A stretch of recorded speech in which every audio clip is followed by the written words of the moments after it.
morning, good evening, good afternoon. Welcome to another episode of the Destroy the Stumps podcast. So, week one of the finals for 2024 NRL Telstra Premiership season. I'm not sponsored by Telstra, but yes, done and dusted. Two teams have gone home. And then also we had last night the Sharks and Cowboys. Pretty much whoever loses, that's it. Whoever wins survives another week. And their chances are still alive of winning the Premiership. That one's wrapped up. So we have three teams that have gone. It was 8. Now we're down to 5 at the moment. We've got a game tonight, a big one. We're going to that game tonight. But before that, we are going to watch the Rugby Championship, All Blacks and the Wallabies at a core stadium in Sydney, then going straight over to Allianz. And we'll be in the Kiwi Bay.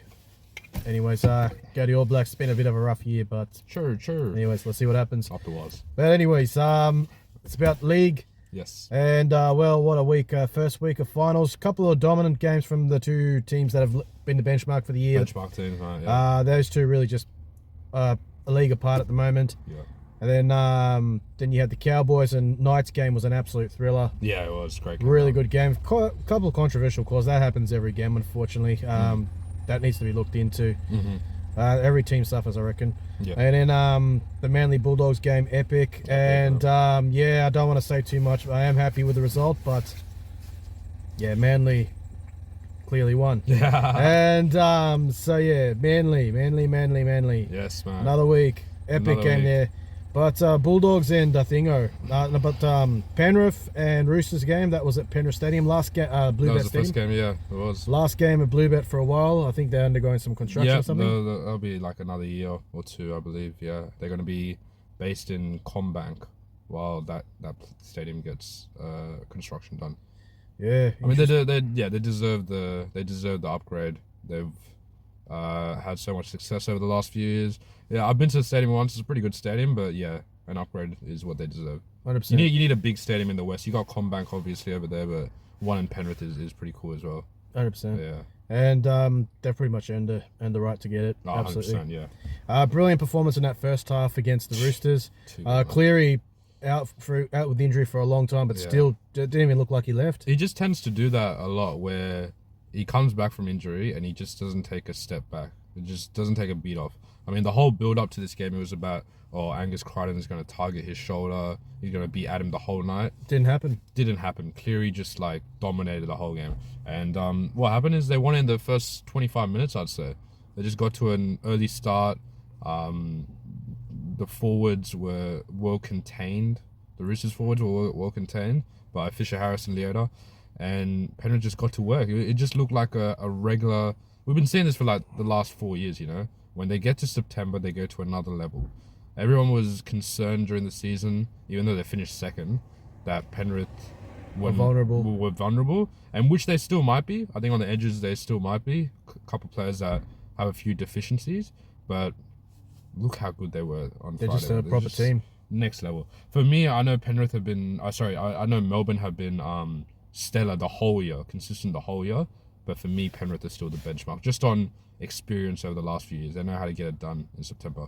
100%. And Penrith, even the other guys, besides the big stars, like Luke Garner, and the other guys as well. They just do their job, right? They do their job. That's it. They just complement each other so well. I think a player that we really need to give big raps to as well, that's overlooked, is Liam Martin. Liam Martin was like a bodyguard to Cleary on Friday. Because everyone was talking about Angus Crichton targeting him. Liam Martin was there all the times. Liam Martin with the curls. Yeah, man. There's something about Liam Martin when it comes to big games, which is why he's selected for Origin. He just steps up. He's a really good player, Liam Martin. I respect him. Absolutely. And he'll play a big role next year when Fisher Harris leaves. He'll have to really... Yeah. I hope they keep him on the edge, though. I think he's more better suited on the edge. Yeah. He'll play a big role next year with Fisher Harris gone. I reckon what they'll do is probably turn Isaiah Papali'i into a forward, prop, and then keep Martin on the edge. Absolutely. Yeah. But Penrith just solid. Roosters very clunky in that first week. Yeah. Vulnerability is kind of exposed. They did do all right in the second half. Yeah. Yeah, one dubious call that does happen every game, but still, they just didn't look like they were going to win. They were never going to win after those first 30 minutes because Penrith just blew them off the park early. Absolutely. Yeah. They were just a league above. The Roosters were just not added, especially in that first half. They just weren't at all. Exactly. And then the second game, the Storm versus Sharks, clinical Storm performance. What can you say? Harry Grant apparently had a decent game. He was amazing, man. He was so good.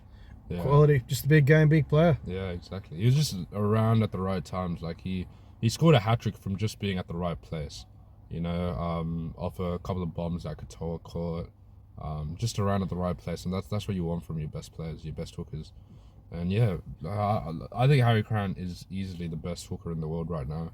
And that game showed it. Yeah, Melbourne looking good as well. Melbourne and Penrith they just look like they're worlds apart from the rest of the comp. Absolutely. And Jerome Hughes is having a super year. Yeah, Continues once again. Will Warbrick's got a standout year. Yeah. I reckon Will Warbrick's in contention for the Pacific Nations Cup.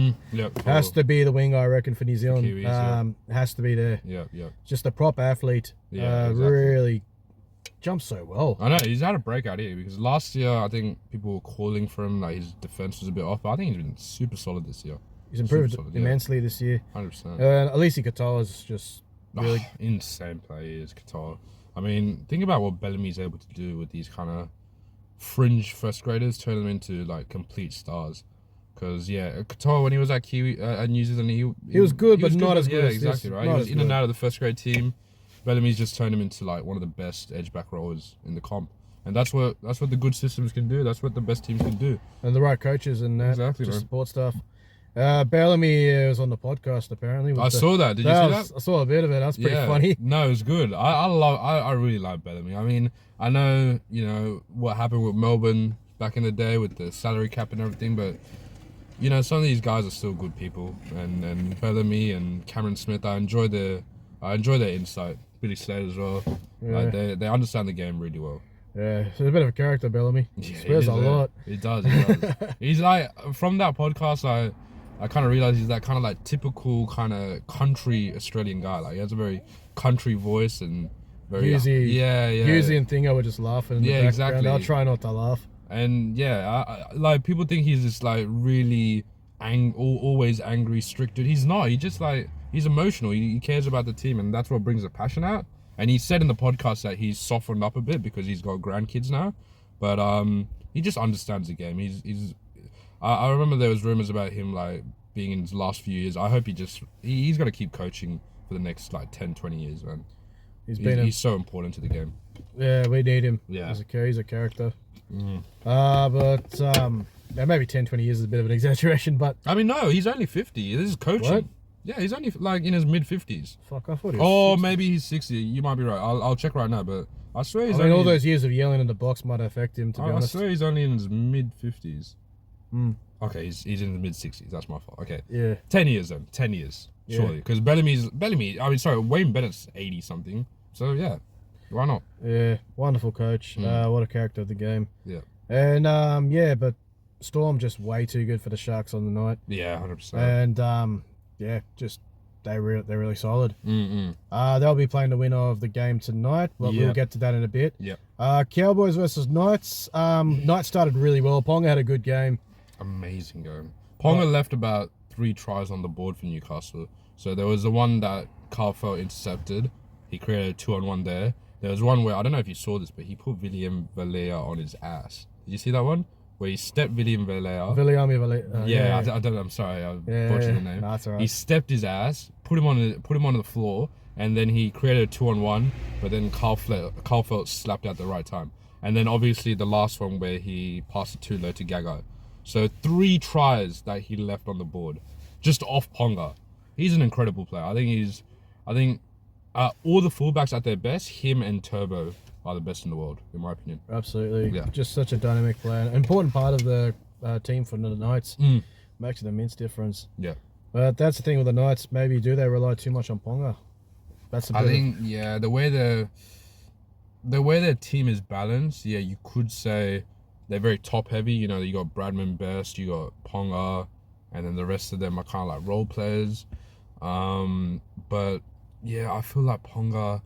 They rely a bit too much on him. Like Ponga has this pressure of like he's got to be the next Joey for Newcastle in terms of like Newcastle are relying on him to bring a comp back to Newcastle, because we know how footy crazy Newcastle is as a town, right? Yeah. And they haven't seen a premiership since '97 when they, No, 2001. 2001, sorry, yeah, when they beat Paris. Yeah, Kajan, there's a memory for you, mate. Yeah, Was Kajan even born? He was born that year, so he Poor was guy. born. Oh yeah, he would have been born like 2-3 months before that. Yeah. He was crying when he was born. He was crying then. Nah, jokes. We love you, Kaji. But yeah, so Ponga has this immense pressure on him, but obviously with his pay packet as well, I think he's the highest paid player in the comp. But he's just such a great player, and I don't know if I can see him staying at Newcastle. I can see him getting poached by a big club like Roosters down the line, you know. Yeah. If he does leave the Knights, then man, I wonder what's going to happen to the Knights. Yeah, exactly right. That's really good. Like you go from like a possible top 8 team to like bottom 4 Potentially, like the bad days of Newcastle in the mid 2000s. Remember, they got a couple wooden spoons back to back. 16, 17, yeah. Yeah, they were really bad. Yeah, they've done well to like bounce back from those tough times, but yeah. But not a bad season for the Knights because they were very plucky in between. Still managed to reach the finals, back it up, and yeah, like. Hopefully they can build from it. I thought they deserved to win that game, to be honest. Yeah, like they said, played better. They left 3 tries on the board. That's like 3 guaranteed tries. So yeah, Cowboys are just a bit plucky there. Yeah, but they did come back strong in that second half. Yeah, exactly. And then the big game that happened last Sunday at Core Stadium. Oh my God! When that final siren, when it was done and dusted, and that Instagram post came up, everybody, I swear. Even from other supporters, like other supporters from other teams, everybody flooded that Instagram comment section on the NRL Instagram page and just kept roasting the Bulldogs. I don't know what their fans have done that everybody's turned on them. It is insane. Yeah. Like this is next. They've united hatred. They've united the whole comp. They've united a community. Yeah, exactly. They've done more work for unity than the United Nations. I mean, they're better peacemakers, I guess, in a way. Maybe the Bulldogs should. Yeah, I mean. I don't know how they've done it, but far out. Belmore was taken over again, mate, and we did it again. I've got to say, mate, to this day, I still don't know how we won that match, but Manly weren't at their best, bro, at all. It was one of the most gutsiest Manly victories I've ever seen because we were genuinely on the back foot for the whole game. Pretty much, we were on the back foot, right? Except for maybe the last 10 minutes. Yeah. We were only in the lead for those last 10 minutes after Tolu scored, and then a 5-minute period at the start of the game. Yeah, exactly. It was 6-4 at one point, and we were leading there for like about 5 minutes, and then obviously the last 10 minutes. So in total, 15 minutes out of the 80 minutes where we were in front, on lead. But the whole game, it felt like we were just getting bullied, man. We were getting manhandled by Kickout and Crichton and all those players on the back foot. Dogs like formulated the perfect game plan, right? Just high volume in physicality, high completion rate. I think they were at 95% at halftime. That is incredible semi-finals footy. 95%. Yeah. Listen, man, Dogs fans, you should be proud. But at the end of the day, what differentiated us and you guys was just class and experience. Because you got your players like Turbo, Ches, Brooks. That's just experience, and you can't buy. I mean, you can buy experience, but you can't. You can't take it to the bank. And that's what happened, man. At the clutch times, at the most important moments, those big players stepped up. I was very, very happy with Cherry Evans' performance in the second half. Very calculated, very cool. Especially in that scrum play. Did you see that scrum play that we had? Yeah. That was an amazing that pass play. From Luke Brooks. From Brooks. You know how hard it is when you're turning for a flat ball. You don't even know that Ches is on your outside. Well, you know he's coming, but you don't know when to release that pass. That's a very hard pass to throw. Luke Brooks, happy for Luke Brooks. First game in the finals, first ever finals match for him, and he wins it. He's got a 100% record. He does. Luke Brooks. Love it. And maybe he's the lucky charm for Manly. And it's going to stay 100% after tonight. Famous last words. But no, I'm very, very proud of that victory from us. I've watched the replay about 4 or 5 times already. Very proud of that game. And to Doggies fans, be proud, but yeah, you're still a year or 2 away, in my opinion. Yeah. And some of those Bulldogs fans that are sooking, well, yeah, okay, we'll keep it down. Listen, if you're blaming refs for that performance when you guys were up 22-12, then that's a big reality check, you know. But, and probably Reid Marnie should have just more focused on the game instead of just being a bit of a pest. And that's what I mean by the difference was experience in class. What Reid Marnie did at certain big moments, cost the Dogs. Like there's a few penalties that led to tries from him. Lazy inside defense in that Tolu Kola try, because what happened was Cherry Evans did an inside pass to Turbo, and then Turbo just like cut about three middles and then passed it off to the left, and then we got numbers there. Yeah, and exactly.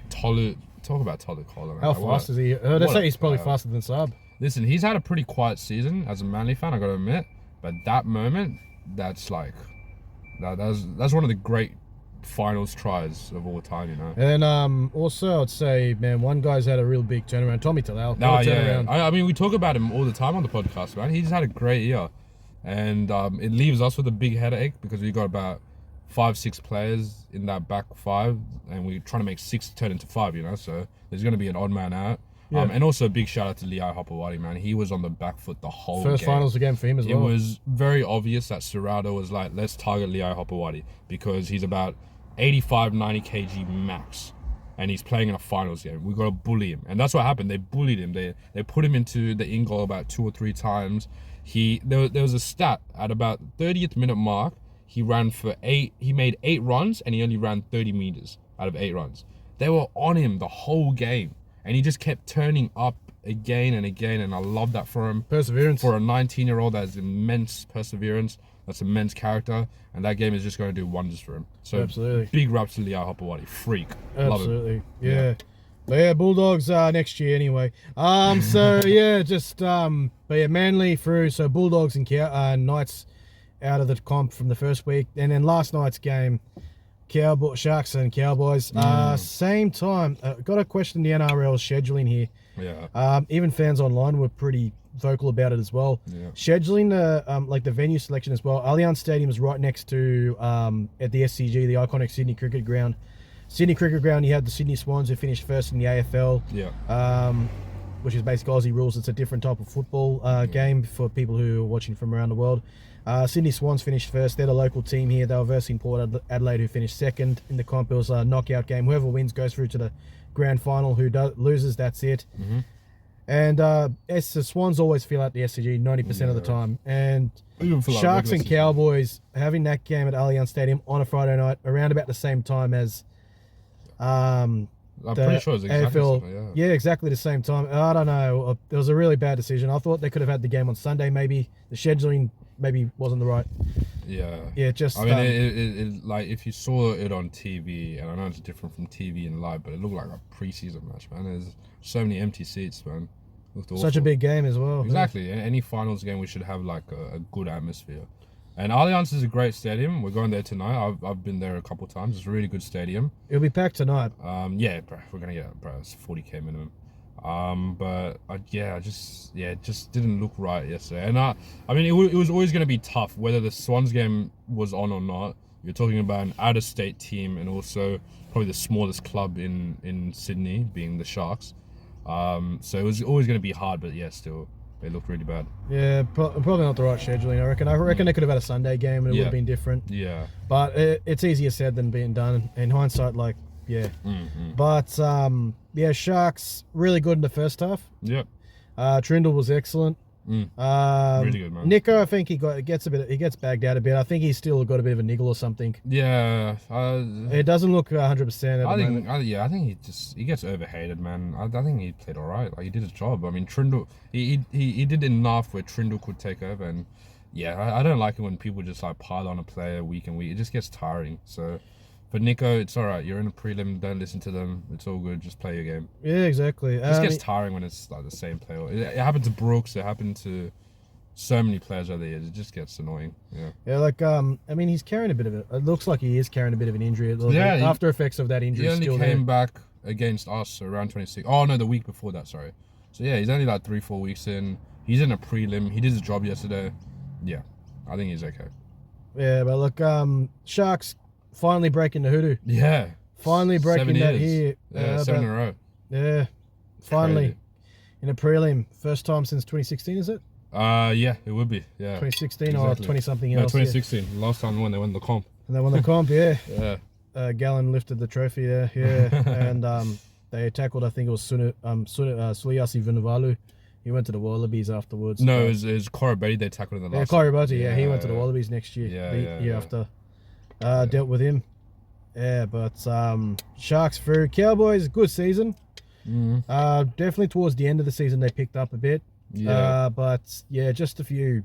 Drinkwater didn't have his greatest game. No, he was a bit off. Yeah, I think post Origin they definitely picked up Cowboys. They were a bit inconsistent up until then, but yeah, I think they finished exactly how I would have predicted, like around that last 6 teams. So yeah, Definitely a lot to be proud of this season. A lot to work on as well. a lot to work on, man. A lot to work on. I'll be honest, Cowboys have a good roster as well, so it's kind of I did expect them to make the prelim. I thought they could. But yeah, it is what it is. 100%. And then tonight's the big game. We'll just end it really quickly because we've got to get to the game, and there'll be a lot of people. Yeah. The All Blacks and Wallabies game, so we've got to get there soon. Just got to wrap it up. The big game tonight, Roosters and Manly. Had a bit of history in the finals. Manly actually have a good record in finals against the Roosters. The only game that I remember the Roosters beating Manly is that 2013 grand final. Otherwise, they beat us in the 2013 grand final, and then we played them in the first week of 2013. And do you remember the 4-0 game? I saw the scoreline. I'm like, how did that happen? Yeah, it was honestly one of the, as a neutral, one of the greatest games I've ever watched. It was 4-0. It was an absolute defensive stronghold. It was one of the greatest games I've ever watched. But yeah, we beat them in 2021. That was when they were really going through those injury problems. They had a near reserve grade team, and we had that turbo year. But nah, man, I'm so excited for today. I'm more excited today than I was last week. Last week was a lot of nerves because I have a lot of Bulldogs mates that were giving it to me. They reckon they would have won. Online, a lot of Bulldogs fans talking crap. Yeah, and also I didn't want to go into the finals and get bounced out in the first week. It just doesn't feel right. I don't think our season is meant to be like that. So now that we've passed week 1, it feels like it doesn't. It's not like I'm cool with us losing today, but it feels like from here on it's kind of like a bonus. But yeah, it's gonna be an absolute cracker of a match. I just hope, and I said this to you as well, Roosters are going to start very fast. We saw what happened to them against Penrith, right? They'll be desperate. They lost the match in the first 20-30 minutes. They're not going to let that happen again. They're going to start as fast as possible. They got Jared back fresh after 3 weeks. Could be his last game if he loses. Same with Kiri. Everyone is going to go at it from the jump. If we can keep up with them at the jump and weather the early storm, then I reckon we can finish stronger than them because we've shown that we're fitter than most teams that we've played this year. So, Roosters, despite a decent start, they've just been very plucky the last couple of weeks. Yeah, true. I think that the Raiders game had a lot of... Took a lot of wind out of them. Yeah, lost to the Raiders, lost their 2 best players. Not 2 best players, sorry, but 3 major players. Yeah, major players. That took a lot out of them. And listen, everyone's saying the Roosters are down and out, they're battered and bruised. That's not true. Because what happened is they've got a 2-day recovery on us. They had their game on Friday against Penrith. We had a game on Sunday. They also have a very strong lineup that they've named. Their forward pack is immense, and their back 5 is crazy. It's just about weathering this early storm, and then we'll see what happens. But I'm really hoping we can. Yeah, absolutely. It'll be an interesting game. The vibe will be interesting as well. Maybe Allianz most likely will be packed out. They will. I think it's a sellout, Neil. So that's 40K. That's good. And good luck getting back home as well. Yeah. We're going to be taking a while to get back home. Allianz at a core stadium, there's about an hour, 30-minute train ride gap, I'd say. Yeah. It's not too far from each other. Yeah. Really, so, yeah. Good big night in Sydney. We'll take just some like shortcuts. last night. Big night in Sydney. We'll take some shortcuts. We'll be all right. Anyways, thank you very much, guys, for your time. We'll be back next week with a bit of a review, maybe. Up the Eagles. Anyways, Manly, All Blacks, let's go. Let's go. Hope for the best.